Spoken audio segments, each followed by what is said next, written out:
जल्दी जल्दी आबू आई हम आके देखैब दिल्ली के नाइट लाइफ स्टाइल केहन होइए। लोग सब दिल्ली में वीकेंड या नाइट में केना पार्टी करैया, केना चिल करैया, कियाकि गांव के तो लाइफ स्टाइल यहाँ सब देखने चलिए। तो स्वागत है हमार तेसर ब्लॉग में, जय में हम दिखावा जा रहा छी दिल्ली के नाइट लाइफ। और अई में अहाँ सब देखबै कि केना पार्टी हुई छै।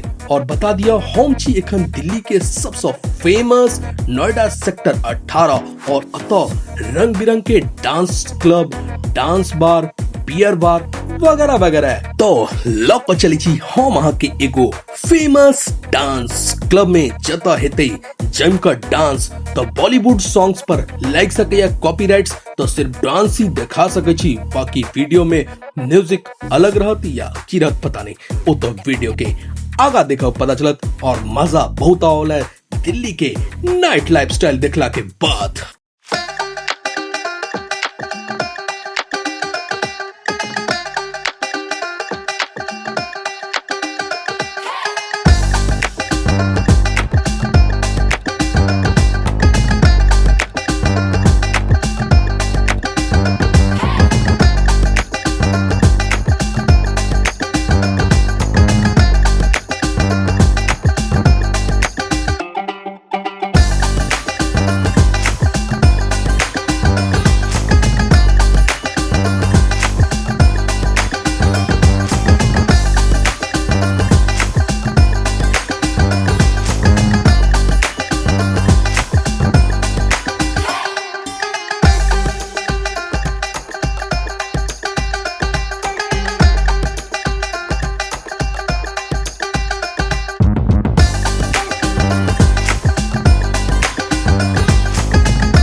क्लब में डांस करो में तो बहुत मजा आए रहा, किया कि अहाँ के आसपास सुंदर सुंदर लड़की सब अगर थिरकत हुआ तो ऑटोमेटिक अहाँ के डांस नहीं आवे।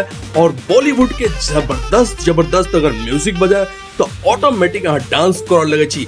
हम तो उन्हें तो प्रोफेशनल डांसर छी, लेकिन कैमरा पकड़ने चाहिए द्वारे ज्यादा डांस की वीडियो हम अपन नहीं दिखा पा रहा छी, किया कि कैमरा हाथ से छूटत तो नुकसान लग सके।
क्लब के अंदर समय भोगल छले बहुत ज्यादा, बहुत लोग सब डांस करते करते थक गेल छले, लेकिन हमरा और डांस करो के मन छले, लेकिन हमरा पकड़ कर सब गोटा कहलक चलू अब दोसर दिन डांस हेतै। तो हम अपन होटल के तरफ निकललौ तो देख लिया ई पूरा जे बिल्डिंग देखल छे एमे खाली क्लब, डांस बार या बियर बार कहियो यह सब ए पूरा मॉल के अंदर छे। तो अहाँ सब अगर नोएडा में आबू तो इमे एक बार क्लब में जरूर जाए और नाइट लाइफ दिल्ली के जरूर एंजॉय करू। अगर वीडियो की एंजॉय करत करत अहाँ सब अत तक पहुंच गेल छी तो हमर चैनल के सब्सक्राइब, फॉलो और बेल आइकन जरूर दबा दिया।